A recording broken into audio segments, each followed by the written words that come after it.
Before we get started wrapping the Cybertruck, one of the most important steps is going to be the prep work. And the reason why that's important is because even though this is not paint and it's stainless steel, it's really important to make sure we get rid of all the contaminants so that when you actually put vinyl or anything on top of it, it doesn't get any bumpy or things like that. So what we're going to be doing, just a quick overview, is that we're going to be washing it, we're going to spray it down, and we're going to degrease it and use our prep wash. And then once we do that, we're going to rinse it down. We're going to get rid of all the contaminants with the clay bar. Once we're done, we're going to make sure that we're getting all the soap off, and then we're going to dry it. One other step is this stainless steel is quite thin. It's very strong, but it's still very thin. And some of the areas are a little bit jagged.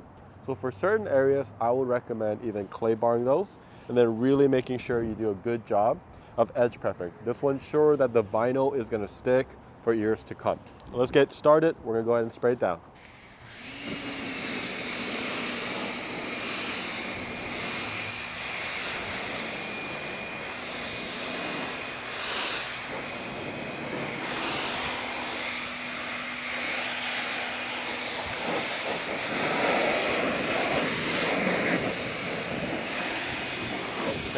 So once we do that, we have two buckets here. We have the rinse over here, and then the wash bucket. This is gonna have the soap, and this is a brand new prep wash, and you're gonna get a good amount. So this is the top of it. You're gonna use maybe about 1/8. So go ahead and spray that in. There you go. And then if you have a hose, go ahead and mix it up so you get it nice and foamy. So one really good tip, if it's cold like where it is in Tennessee, is to use hot water when you do this process. So now that we have some prep wash, we're going to go ahead and start with the top, and you're just going to go in straight lines like so. Once you get to halfway, you can also flip it around like this, and you don't have to use a whole lot of force, but you're just going to go through it. And then once you do that, you're going to go ahead and put it into the rinse bucket and just make sure you get rid of it, all the contaminants. And under here, actually, I have something called a grit guard, which will keep the contaminants at the bottom as well. So do that. All right, now that we've had that done, we're gonna go ahead and do the bumper.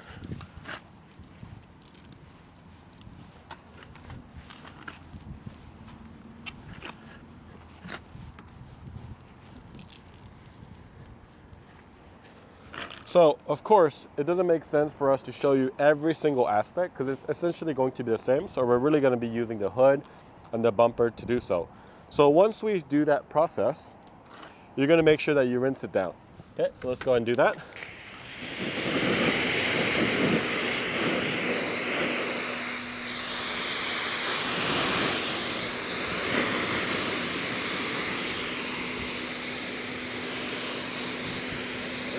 So now we're going to do the next step, which is going to be clay bar. You can use the same wash mitt, and we're going to use a brand new clay bar. And this is a very light grade, so you don't have to worry about, even if you use it in cars with paint, you don't have to worry about it scratching the vehicle. So we're going to go ahead and open it up. And you don't need to use a whole lot. I would probably use like 1/5 of this, so not a whole lot. Just going to open it all up. And it comes with a case. So just use a little bit. I'm going to go ahead and put the rest inside this case for later use. All right, so I got this, and you're just going to spray some soap in this area, okay? And it gets it nice and soapy, and you're going to knead it about 2-finger width, and you're going to just go in straight motion. And what this does is, let's say there's a little bit of bug guts or something that was stuck there. If it actually is left, it's gonna show through the vinyl or whatever you put on it. So we don't want that, and we don't want any bumps or anything like that. So this is a very good measure to make sure that it is getting that proper treatment. So continue to do that. And as you kind of get rid of it, you'll feel it smooth out. That's really what you want. You're not forcing anything. I'm using very, very little force, and that's what you want to do. And as I get to the halfway mark, I'm out of soap, so I'm gonna go ahead and use it again. Whoa. And every now and then, just kind of take a look. It's already kind of dirty, and what you want to do is kind of knead it like this. And as you knead it, go ahead and make it 2-finger width, and continue to do so.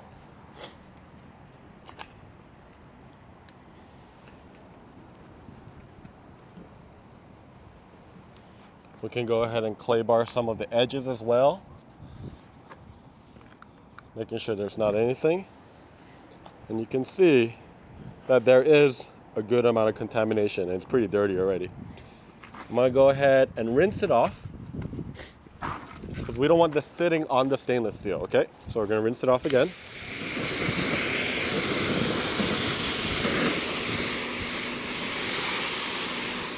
One really important tip is when you're doing this prep process, make sure to do it under the shade. You don't want to do this in the sun. It's going to dry out and it's going to create weird marks and so on. So just make sure that you do it in the shade.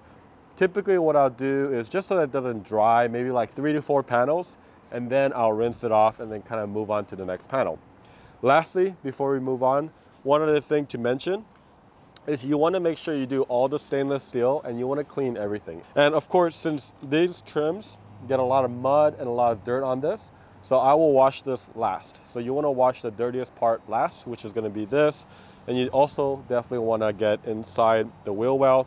When we wrap, we're actually going to remove this. We're going to edge prep all inside as well, so you don't have to worry too much about it for now. So we'll go ahead and dry it real quick.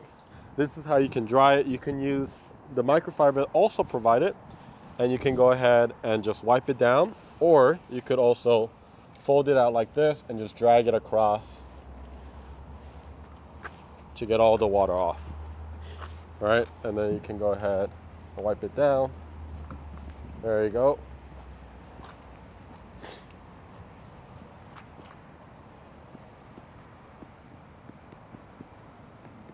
Of course, you don't need to get this, but this is awesome. This is a drying towel. It's a lot bigger, so it'll be a lot quicker to dry. The other thing is, we typically use an air compressor to get rid of all the water in certain crevices, but a lot of people may not have it, so we're trying to show it in a way that's do-it-yourselfable. So what I would recommend is do the prep the night before and then let it dry in your garage overnight. That way when you come in, it's completely dry and there's no moisture. Moisture is going to be really bad when you're doing color vinyl, which is typically a dry install. So now that we have it dried, of course not everything is dry, but we're demonstrating on the hood. We're going to go ahead and do edge prep. So the edge prep, you're going to be doing this right now just to kind of get everything ready, but you're also going to be doing this right before every panel, on top of wiping it down with this, okay? This will ensure that you get rid of all the contaminants. It could be like hair, dead skin, and all those things that maybe when you're moving around, so you want to spray it. So we're going to go ahead and do the edge prep on the hood. So what you want to do is just spray a little bit into the microfiber, and you're going to go around the top edge like so. You're just going to go all the way through. Of course, we can't get the side edge yet, but you can see immediately that's how dirty that area is. This is so important, and that's why I recommend doing it twice as well. We also provide this pink squeegee, and what you want to do is wrap it around with the microfiber and then spray into the edge of that. And you're going to go ahead and go under and just go ahead and go all the way through. And just go all the way around. There you go. And you can see how dirty that area is as well. So for the sides, obviously it'll be a lot easier if you do it once it's open. And that's exactly what we're going to do. You're going to go ahead and spray some. And then you're going to grab it. And you're going to go about, I would say, like half an inch in. In some areas you'll have this like rubber gaskets or something like that, but go ahead and get all the edges right there.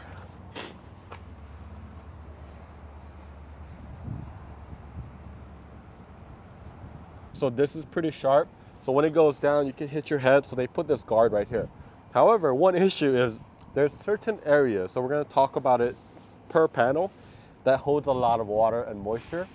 So just keep on the lookout whenever we kind of warn you about those areas. So at this time, go ahead and do the rest of the panels with this method, and then we'll see you in the next module.